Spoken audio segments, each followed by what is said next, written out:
इस कहानी से आपको समझने को मिलेगा कि किस तरीके से अपने भक्त के जो प्रॉब्लम्स हैं, जो कष्ट हैं, जो दिक्कतें हैं, उसे बाबा अपने ऊपर ले लेते थे और कहीं ना कहीं उसको आराम पहुंचाते थे। क्या हुआ, एक बार तात्या साहब नूलकर, जो कि सब जज भी थे पंढरपुर में, वो बहुत ज़्यादा परेशान थे एक बीमारी से।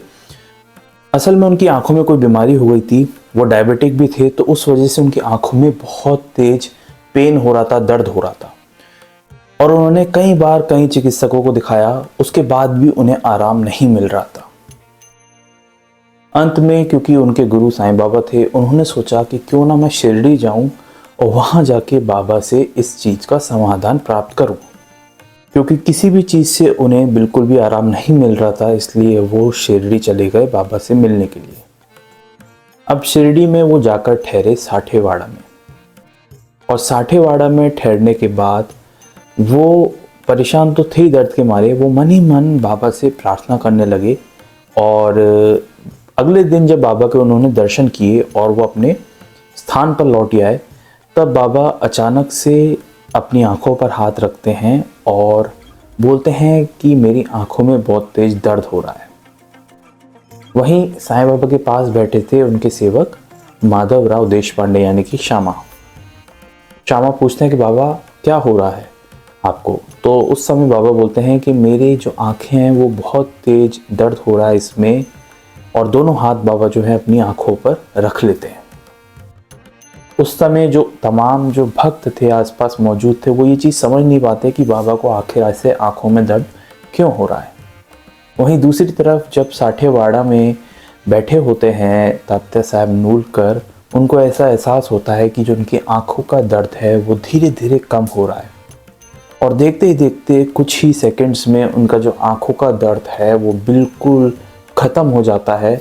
और वो इस बात से हैरान थे। पर जब इस बारे में उनको मालूम पड़ता है कि बाबा द्वारकामाई में बैठे थे और उनकी आंखों में दर्द हो रहा था, तो वो ये फील करते हैं कि मेरे जो गुरु हैं साईं बाबा, वो कितने दयालु हैं कि मेरे दर्द को उन्होंने अपने ऊपर ले लिया और मुझे कष्ट से मुक्त कर दिया। वहीं दूसरी तरफ बाबा ने ये कृपा की अपने भक्त तात्या साहब नूलकर पे कि उनका जो दर्द है वो कम हो जाए और वो ठीक हो जाए। जब ये सब उन्होंने देखा तो तात्या साहब नूलकर को बहुत ही गहरा डिवोशन फील हुआ साईं बाबा को लेकर, क्योंकि तब एक बात उन्हें समझ में आई कि एक गुरु जो होता है वो अपने शिष्य के लिए कितना चिंतित होता है, और आगे से आगे जो भी प्रॉब्लम्स है उसको सॉल्व करने के लिए गुरु हमेशा तत्पर रहता है। और ये कहानी भी हमें यही प्रूव करती है कि जिस तरीके से साईं बाबा ने वो प्रॉब्लम सॉल्व की, उसी तरीके से अगर आप अपना गुरु मानते हैं बाबा को, तो कभी ना कभी कोई ना कोई रास्ता दिखा के वो आपकी प्रॉब्लम ज़रूर सॉल्व करेंगे। ये बात का यकीन आपको होना चाहिए। पहले सारी चीज़ें आजमा चुके थे तात्या साहब नूलकर, उसके बाद शिरडी आए और आराम उन्हें वहीं मिला। तो ये हमें दर्शाता है कि हमारा जो डिवोशन है, जो फेथ है, वो कभी भी गुरु पे से कम नहीं होना चाहिए। उम्मीद है आपको ये छोटी सी कहानी जानकर अच्छा लगा होगा। इसी तरह साईं बाबा से जुड़ी हुई ढेर सारी रियल हिस्ट्री मेरे इस चैनल पर अपलोडेड है। मैं साईं बाबा से जुड़ी हुई असली कहानी पढ़ता रहता हूँ, समझता रहता हूँ और आप तक पहुँचाता रहता हूँ। मिलेंगे नेक्स्ट वीडियो में, तब तक के लिए ओम साई राम।